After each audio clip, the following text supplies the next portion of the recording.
आप नए मनुष्य की बात कर रहे हैं गुरुजी। जनरली हम सभी जो यूथ हैं वो ऐसी फैंटेसी मूवीज़ देखते हैं कि अरे आज से आने वाले कई सालों बाद एक सुपर ह्यूमन क्रिएट होगा। जनरली नेटफ्लिक्स की मूवीज़ या सीरीज़ होती हैं उसमें हम एक AI फॉर्मेट देखते हैं जिसको हम सुपर ह्यूमन कहते हैं। लेकिन आपकी कुछ टेक्निक्स ऐसी हैं जो कि मैं चाहती हूँ कि हमारे दर्शकों के साथ आप शेयर करें, जो आप कहते हैं कि इस टाइम पे ही तुम, इस समय में, इस सेंचुरी में ही तुम सुपर ह्यूमन बन सकते हो थ्रू स्पिरिचुअलिटी। क्या है वो टेक्निक्स? वास्तव में मैंने ध्यान की गहराइयों में उतर कर बहुत महत्वपूर्ण अनुभव किए और सद्गुरु के चरणों में बैठकर मैंने कुछ जीवन के महत्वपूर्ण सूत्रों को पाया, जिनका उपयोग करने के बाद मेरा पूरा का पूरा जीवन बदल गया है। और इस प्रक्रिया में जो कुछ मेरे अनुभव हुए उनको मैंने 3 महासूत्रों के माध्यम से सारी दुनिया को देने का प्रयास किया है। पहला महासूत्र है विचार शक्ति का विज्ञान। आपके विचारों में बड़ी शक्ति है। विचार शक्ति के विज्ञान का सार है you get what you think about और focus upon, whether you want it or you don't want it. जिन चीजों पर आपका ध्यान निरंतर केंद्रित रहता है वह चीजें आपके जीवन में अवश्य प्रकट होती हैं, चाहे आप उन्हें पाना चाहते हैं अथवा पाना नहीं चाहते। एक बार मेरे पास एक लड़का आया, उसने कहा गुरुजी मुझे निरंतर यही चिंता लगी रहती है कि कहीं मेरी प्रेमिका किसी दूसरे के प्रेम में न पड़ जाए। मैंने कहा तू गौर से जाके पता कर, वो दूसरे के प्रेम में पड़ गई। दूसरा फंडामेंटल मैगजीम है विचार शून्यता का विज्ञान। अच्छा, पहले विचार शक्ति, अब विचार शून्यता। या अब ठीक उसका उल्टा, यानी 24 घंटे आप विचारों से घिरे रहते हैं।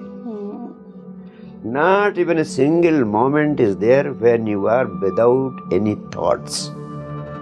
आता ही नहीं है। आता ही नहीं। तीसरा अत्यंत महत्वपूर्ण राज है, जो व्यक्ति जितना अधिक आनंदित रहता है उसकी मनचाही चीजें उतना अधिक तेजी से उसकी तरफ भागती हुई चली आती है, और जो व्यक्ति जितना अधिक उदास, निराश, मरा मराया, मुरझाया रहता है उसकी मनचाही चीजें उतना अधिक तेजी से उससे दूर भागती हुई चली जाती। और जीवन हर व्यक्ति के लिए खेल बन सकता है, और जीवन को खेल बना लेने की कला का नाम ही अध्यात्म है, धर्म है। सच्चे अर्थों में धर्म जीवन को खेल बना लेने की कला का नाम है। इसीलिए भगवान कृष्ण कहते हैं तुम आध्यात्म तभी हो जब जीवन तुम्हारे लिए खेल बन जाए, जीवन तुम्हारे लिए बोझ न रह जाए। और मैं आपसे कहना चाहता हूँ इलाजी, ये 3 महामंत्र, विचार शक्ति का विज्ञान, विचार शून्यता का विज्ञान, हर पल आनंदित रहने का विज्ञान, सारी पृथ्वी के एक एक मनुष्य को सिखा दिया जाना चाहिए। तब पूरा जीवन उसके लिए खेल बन जाएगा और ये शरीर ही मंदिर बन जाएगा, सांस सांस प्रार्थना बन जाएगी।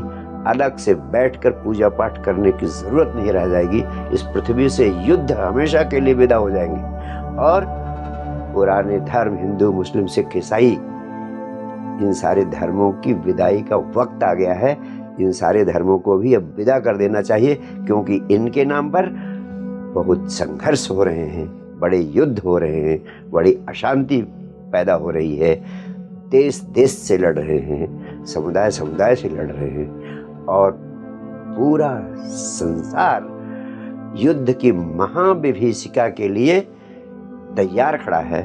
जाने कब इस संपूर्ण विश्व का अंत हो जाए। कोई भी क्षण संपूर्ण विश्व के अंत का अंतिम क्षण हो सकता है। यदि मनुष्य जागा नहीं तो मनुष्य अपने द्वारा पैदा किए गए साइंस और टेक्नोलॉजी से निर्मित हथियारों से, आणविक अस्त्रों से, न्यूक्लियर बम से मारा जाएगा।